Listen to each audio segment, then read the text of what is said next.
Morning, sir.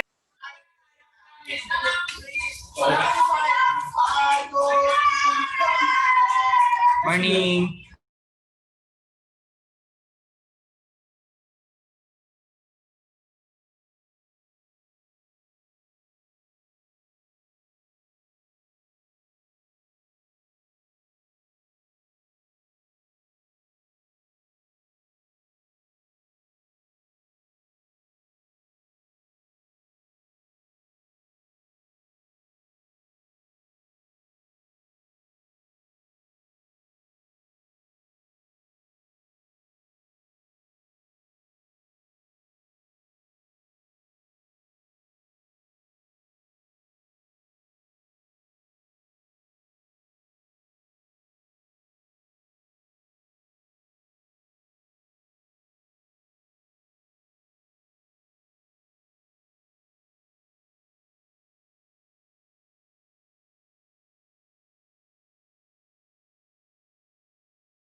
Okay, so good morning, everyone.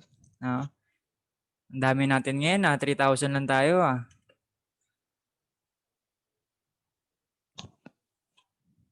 Sino ba yung nag-ano sa ano kanina?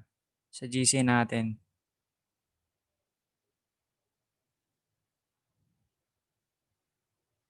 Okay.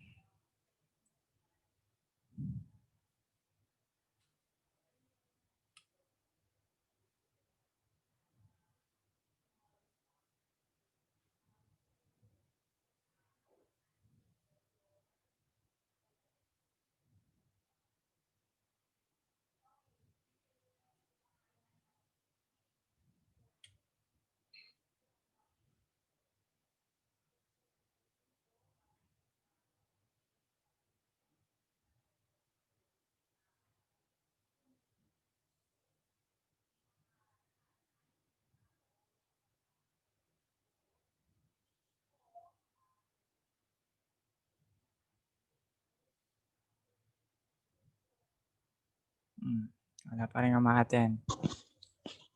Okay, so good morning everyone. Parang mga bagong gising pa to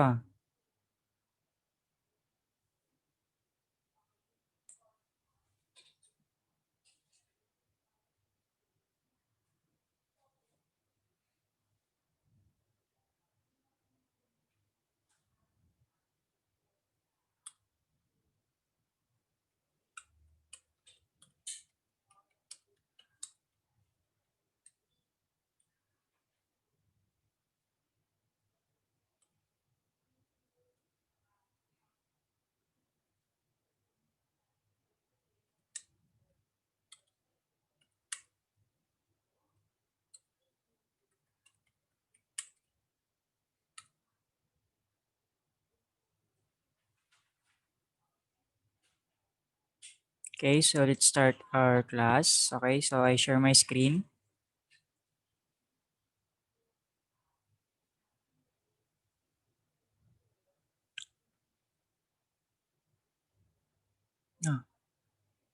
Eric.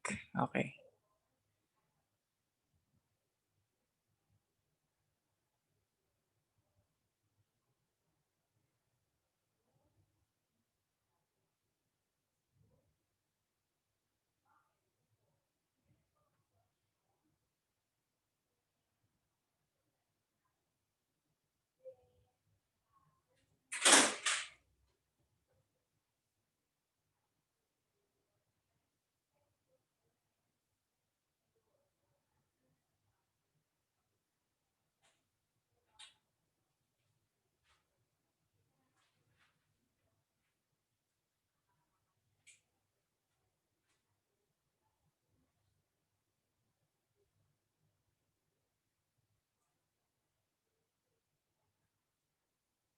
Okay, so wait lang. Yan, recording siya. Okay?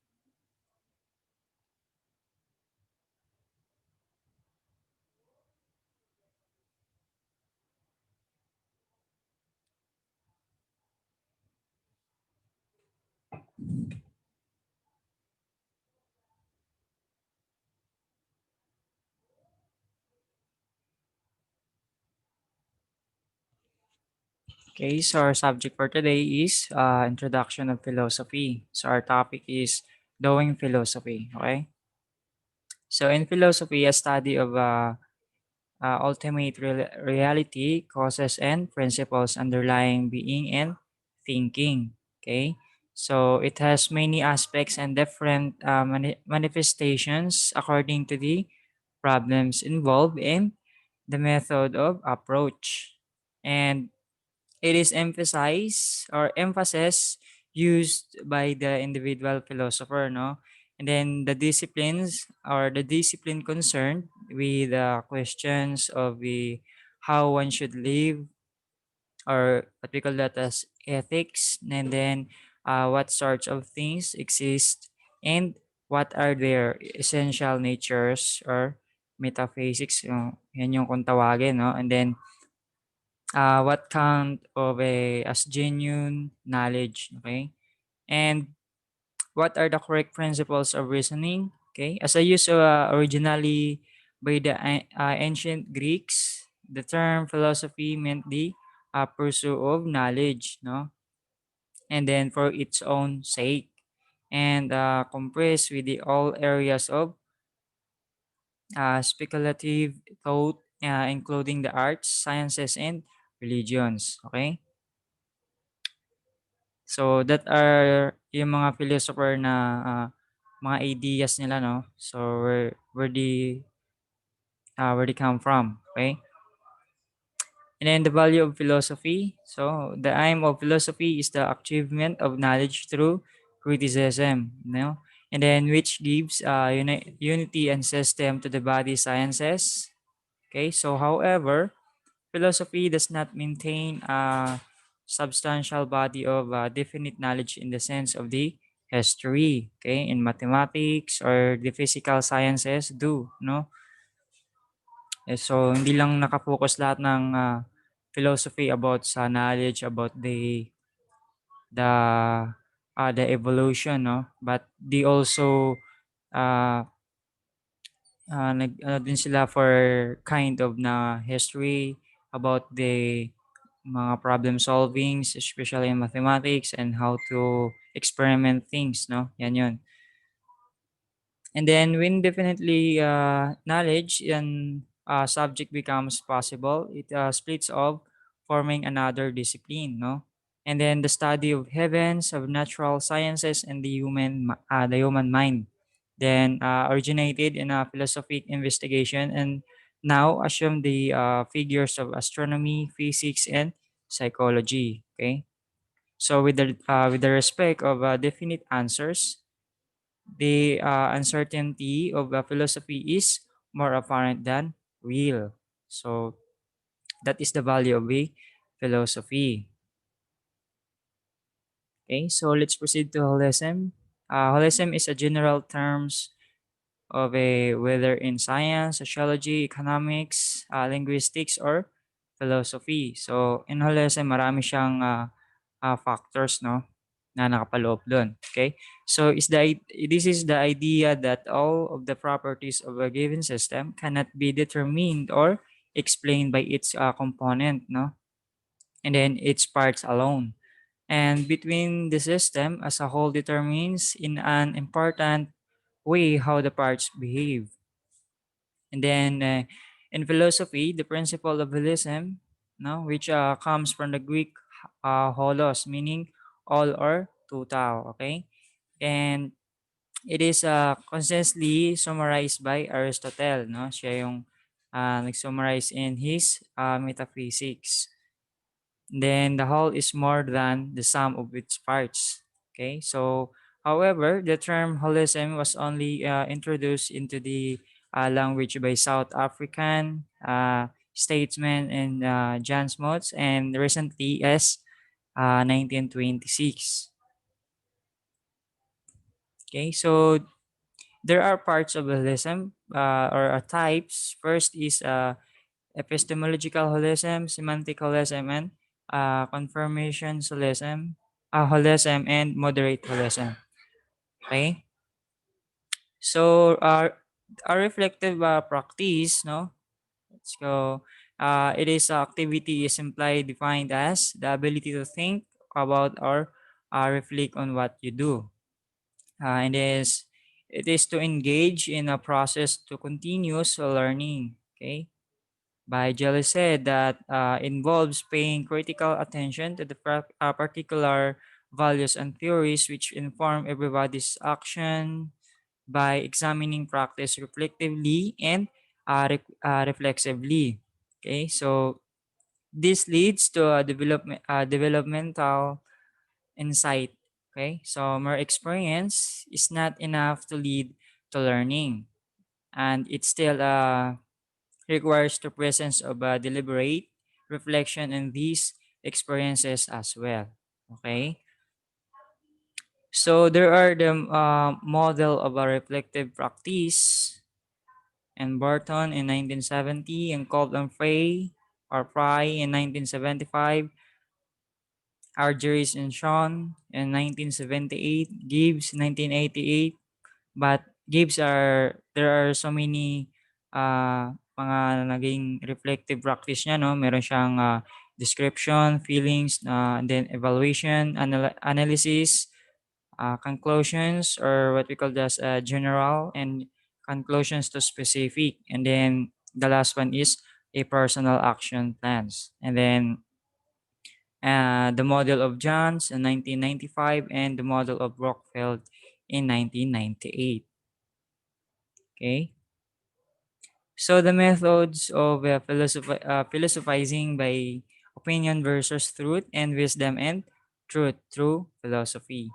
Okay. So when we say wisdom, it is the word for the sapiens, the ability to think and act using knowledge, experience, understanding, and the common sense. And the last one is insight. Then wisdom has many definition attached to it, di ba? Hindi lang siya isang definition but there are more definition about wisdom, okay? And it is including several subtypes. There are two subtypes of wisdom, the worth and there are that are worth nothing are first is phronesis and Sophia, okay? So phronesis refers to the practical knowledge or the seeking knowledge to apply the given circumstances or the circumstance, no? And then such as the understanding of people, object, events, situation, and the willingness as well as the ability to apply perception, judgment, and action, no? In keeping with the understanding of what these optimal courses of action. And then Sophia, in the other hand, refers to transcendent of wisdom or the ultimate nature of reality. So that is what we call that are the two types of or subtypes of wisdom. And then the religious perspective first is ancient uh, Egypt, no, Buddhism, Christianity, Confucianism, Hinduism, Islam, and Judaism, and the last one is Taoism. Okay, so ito yung mga religious perspective, no, mga iba't ibang klase, no. So nabilong tayo is in Christianity, doon tayo banda kasi tayo magiging sa Egypt kasi hindi naman tayo doon. Buddhism, iba rin yung culture doon. Na Hinduism, mga India lang yun. Islam, iba rin. Yan. Okay? And the next one is truth. It is the difficult to define truth, no? Because it is may differ in any case, no? Blackburn defined, no? So the philosopher Blackburn defined the truth as the aim of belief wherein falsity is fault, no?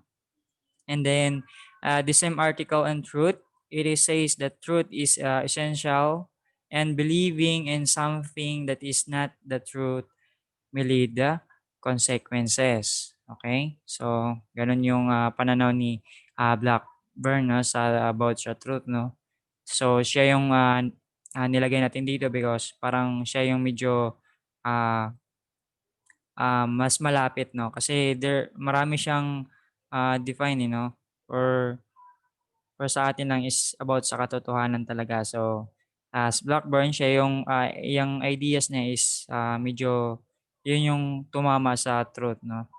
And then the next one is propositions. It is a common technical definition of a proposition by Peter Van uh, Inwagen, no. It is a non-linguistic barrier of truth value, no. A proposition is a representation of the world or a way the world could possibly uh, be, and propositions are either true or false, no? Because proposition are different than sentences because sentences are symbolic and linguistic, no? Or a linguistic representation of propositions. Okay. And the next one is belief.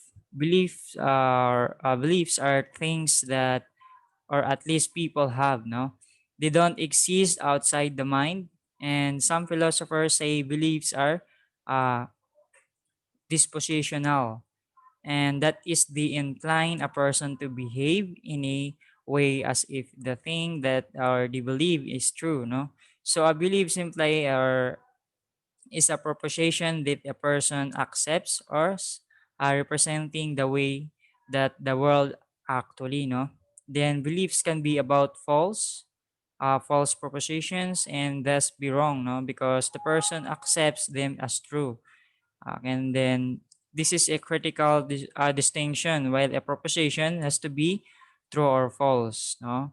Because sometimes true, sometimes false, hindi siya katotohanan. Then beliefs can be about true or false then, no? Or true or false proposition. Even though a person always accept them as being true, no? Kahit mali na, ina-accept pa rin nila na yun, totoo yan, ganun. Parang kumbaga kinokonsente kahit mali na. Yan, may mga kind na person na ganyan, okay? And then the next one is knowledge. Knowledge is the belief in the true proposition that a person is justified and holding as the true, no? Then the condition under which a person is justified is complicated, and there are many theories about when the condition are met, no? And then theories of knowledge attempt to describe when a person is in a right cognitive relationship with true propositions.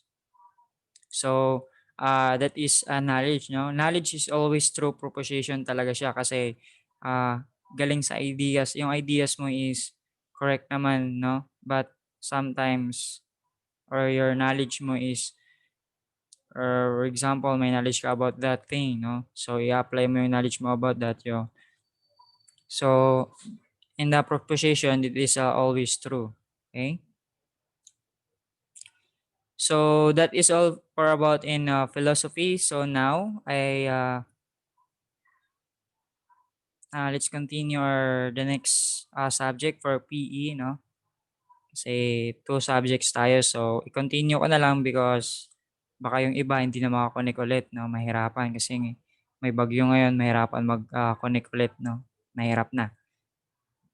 Okay? So I stop my screen sharing and let's proceed to the physical education. Okay?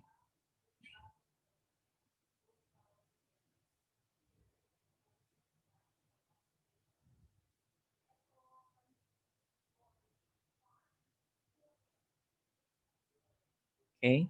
So our topic for physical education is the physical activities and exercises. Okay. And physical activity and exercises. So the government as well as a various of organization in the Philippines have always been committed to the promoting and health wellness, no, in the community. So the Department of Health, or what we call that a DOH, as well as the World Health Organization, or WHO, are among the well-known groups, no, that help raise awareness in the benefits of living healthy lifestyle. Okay, so what is physical activity? So the physical activities refers to any form of movement of the body that makes use of its energy. Okay, so there are types of physical activity. First is occupational, and the second one transport related, and then the third one is household, and the last one is recreational. Okay. So exercises, a planned program consisting of various of physical activities which help boost one's physical fitness, no? And then while these are different from physical activity, this also designed to help improve the physical well-being. Okay? Kasi when you are going to exercise daily, no, nagbo-boost yung immune system mo, no? So, magiging healthy ka kasi you're always doing an exercise. Yun. Ma-remove yung mga bad cholesterol sa katawan mo. So, malabo ka magkakasakit. Okay? Then the components of physical fitness. First is aerobic capacity. This is the ability to the heart, lungs, blood, or lungs and blood vessels to supply oxygen and nutrients. Okay? So throughout the body, nagsusupply siya ng nutrients throughout the body, that is the aerobic capacity, And it's also in particularly to know to the working muscles, to sustain rhythmical exercises. So in aerobic capacity, siya din yung nagsusupply doon, nagsusustain siya ng parang kind of energy, na yun, wala ka parang, kaya yung makikita mo yung iba, parang hindi napapagod to, ganun. Okay, so that is the work of a aerobic capacity. Okay, and then the next one is a muscular strength. This is the capability of the human muscle to generate force. Okay, so improving one's muscle strength will protect the body from the severe injuries caused by accidents such as falling.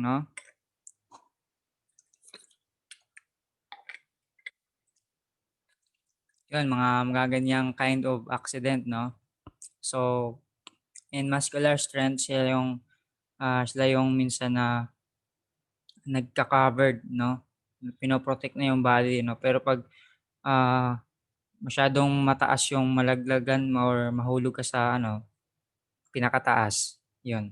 Hindi niya na kayang i-protect yun. Kaya bali-bali ka na pagkatapos. Okay?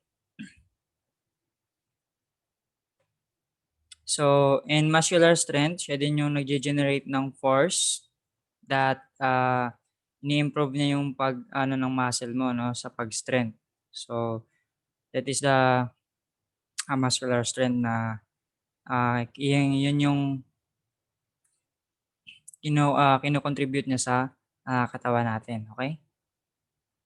And then the third one is the muscular endurance. Okay? So, this is the muscle's capability to withstand fatigue. Having great muscles endurance allows a person to do multiple physical activities without tiring. So, para siya yung durable, parang siya yung sumasalo lahat ng pagod mo, hindi ka na kaya tuloy-tuloy lang yung muscles mo na paggalaw. Okay? Hindi, or for example, kung sanay na yung you're always doing exercise, sanay na yung muscles mo sa mga ganung bagay. So, if you're doing kind of physical activities, hindi ka parang kaya mo lahat na gawin, ganun. Hindi ka agad-agad mapapagod. Okay? And the next one is flexibility. Okay? So this is the ability to lessly move a joint over its entire range, range of motion. Okay? And certain physical activities promote this component of physical fitness. And the last one is the body composition. This is the total makeup of the body. It is composed of two factors, and this is the lean body mass and the body fat. Okay, so the body composition also refers to the ratio of these two factors.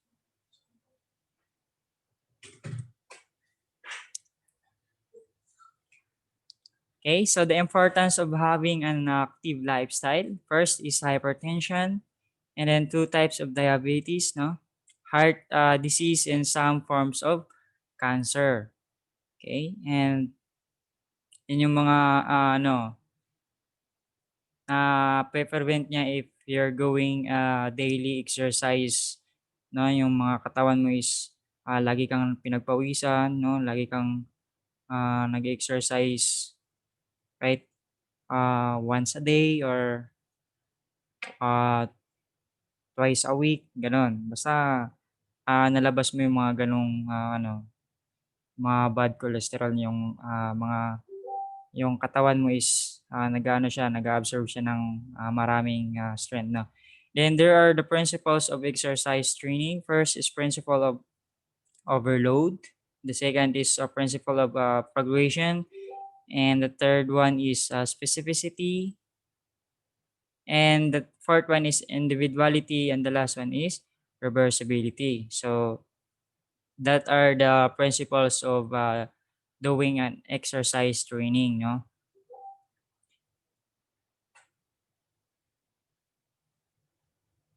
Kung sa overload ka about yung mga ah, pinagbubuhat mo na mabibigat, no? So siya yung nagka-cover na principle na yun. Okay?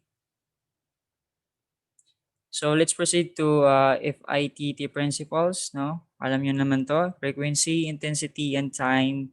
And the last one is type, no? That's just what we call FITT, okay? So in frequency, this refers to the number of exercise training sessions that a person has to undergo in a week, no? So, yun, ganun ka, ano, hindi ka araw-araw, no? Weekly ka pumupunta doon. Then, this should be based on the person current level of physical fitness as well as the type of activity to be done.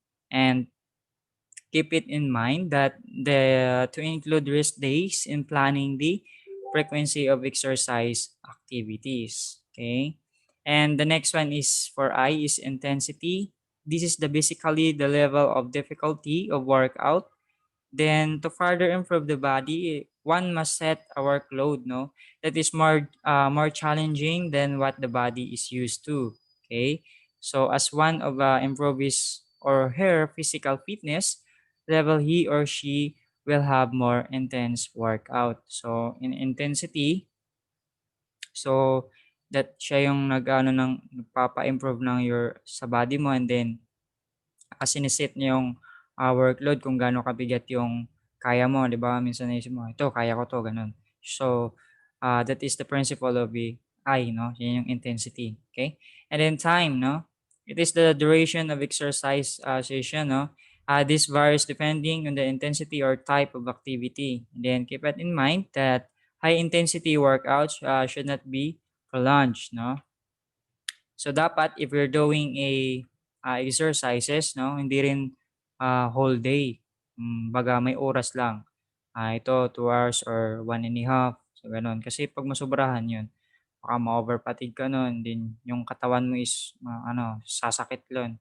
Sakit lahat ng katawan mo, parang if makapagpahinga ka or kinabukasan parang ayaw mo ng bumangon because ang sakit ng katawan mo, yung mga muscles mo, 'no, kasi nabugbog sila kasi nasobrahan. And then the last one is type. This is influenced by the person fitness goal. Then one should not start lifting weights if they are planning to boost their speed, no? Then the exercise program should be designed to meet the person's fitness, okay? Kung in type, kung anong klaseng type na gusto mong ano sa igugol mo sa sarili mo. Okay, so 'yun kung payatot ka, gusto mo magpalaki ng katawan or tumaba, 'yun. So gano'n yung mga gagawin mo, and then gusto mo mag-diet, 'yun. So that is the principles of the type, 'no, what is the type of your want to be, 'no. Then, kung paano kung gusto mong maging mabilis, ayun, bakit magpapayat ka, magpapayat ka do'n din para maging mabilis ka, hindi ka mahihirapan, okay. And then there are parts of the exercise program. First is warm up. Okay. So when we say warm up, this is basically the preparation of exercise before the body engage in their strenuous workout. Okay. So according to experts, warm out help boost the muscular output, and it helps prepare the heart, muscles, and joint by increasing the transmission rate of nerve impulse as well as decrease joint stiffness, no? So in warm up, so siya yung warm up muna, papapawis ka muna, di ba? Kasi pag mabigla yung katawan mo, yon iba yung mode mo sa ano, sa during exercise. Parang minsan or pagkatapos kakaroon ka rin ng mga ano, mga sakit-sakit sa katawan because hindi ka nag-warm up, hindi pa handa yung katawan mo na to have this exercise na yun, na bigla. Kaya nagkakaroon ka ng mga kind na yung mga nerves mo is hindi pa siya totally naka-adapt ng ganyang force, no? And then the next one is cool down. cool down exercises are essential in every exercise program as they prepare the body before harvesting it, and it is beginning of the recovery and must be conducted in order to clear the byproducts of muscles construction and replenish the oxygen to the energy then used during workout. Okay. So after mo na mag-workout, so need mo na you need to cool down. Then you need to stopping the workout, no? Because if you didn't stop, it will cause the body dizziness, no? Due to the heart activity, no? And then suddenly slowing down. And it is, 'di ba, pagkatapos mo mag-exercises or exercise, ang lakas ng blood pressure mo or yung heartbeat mo, no? So, yun. If magpa-cool down ka, so yung magde-decrease yun. Or for example, tumatakbo ka, 'di ba? Baka minsan hingal na hingal ka na and then parang tugtog, tugtog, tugtog gano'n na yung naririnig mo, no? Then if nangyari na yun, so you need to cool down para naman made-decrease yung blood pressure mo. Then puwede ka na tumakbo ulit, okey? Puwede kang maglakad, lakad lang muna kahit 'pag nagjo-jogging ka gano'n, lakad lang muna. 'Wag pilitin kasi baka mamaya paggising mo makatulog ka, paggising mo nasa ospital ka na, okey? Then how does exercise consume energy? So the anaerobic system, there are numerous systems in which the body can produce energy. And one of these is the phosphagen system. In the system, the molecule called creatine, or we call that CP, creatine phosphate. Okay. And then it releases the energy in the chemical bond when it has been broken. Okay, so the energy release will use by the cell to synthesize or there are so many kind of energy releasing, no? Pero siya yung mara siyang chemical na nag-release agad ng energy. Okay? So, yan yung makukonsume mo kaagad, no? Meron kang parang extra energy if you're doing the kind of workout nun. Parang mas marami kang magagawa. Okay? Then, the next one is the aerobic system. Okay? So, it is unlike to the first consume energy, yung anaerobic system, because anaerobic system requires the presence of oxygen, no? And this system is capable to utilizing the energy stored in temporary carriers of broken down carbohydrates and fat. Okay, so this process takes longer than the glycolytic system because it is in order to emphasize energy production using the aerobic system, and one must ensure that the intensity of the aerobic exercises is not too high. So there are the aerobic training. Aerobic training is basically and physically it is a physical activity that is capable of elevating one's heart rate, no? And their target nila yung heart rate, and they maintain the level of the certain period of time. And then resistance training, it is a program also referred to as strength training or weight training, no? As such as this program makes use to individuals' resistance in order to build strength and aerobic endurance as well as the size of skeletal muscles. So in resistance, yung if you're gusto mong pumunta ng gym, yun, kung magbubuhat-buhat ka nun, so you need mo na resistance training. Okay? And flexibility training, it is one of the important aspect of physical fitness that must be improved. We rely on flexibility for the normal movement patterns and posture of an individual. Okay, it is improving your flexibility will correct muscle imbalance and boost your neuromuscular efficiency. So para maging flexible ka, pwede mong gawin 'to, pwede mo lahat ng kind of,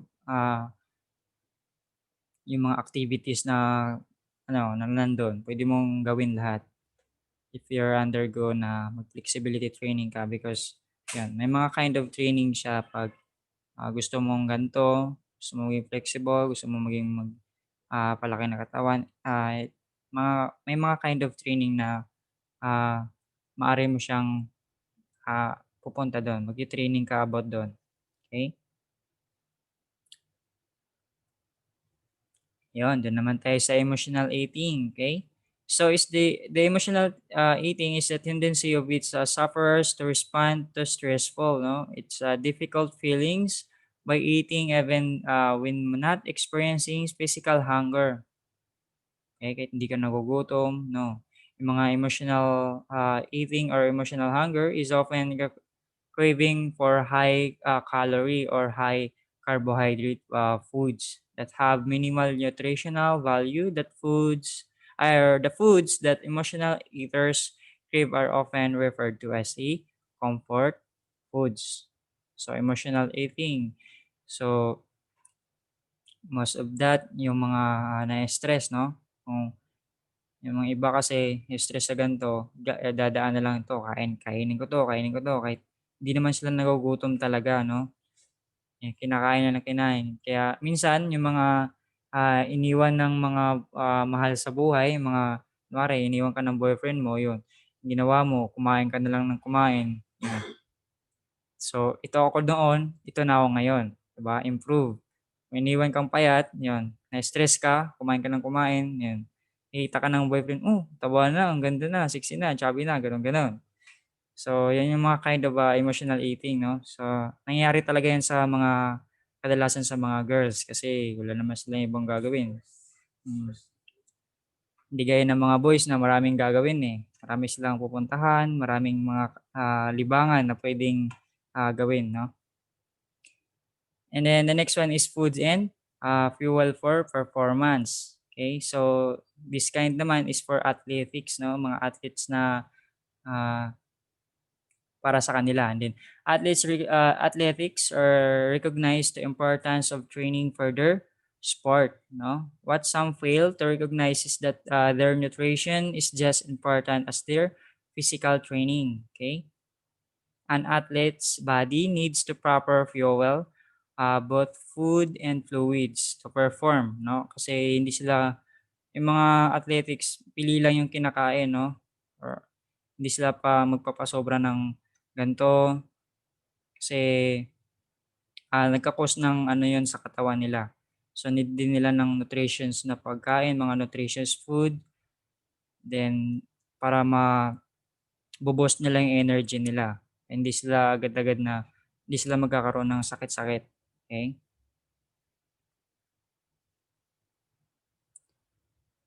Okay, so that is all about for, physical education. Okay, kung may mga tanong kayo, puwede kayong magtanong kaagad-agad. Huwag kayong mahiya kasi konti lang naman kayo, eh. Buti nga nakaabot kayo ng, 7,000 na tayo kanina, 6,000 na lang tayo ngayon or 5,000. Okay? Wala na pong mga tanong o baka nahiya lang kayo? Okay, so I stop my screen sharing. Okay. Wala na kayong tanong?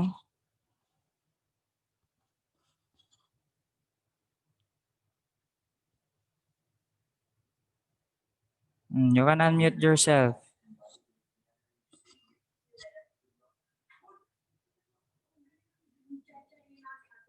O si Bagasan.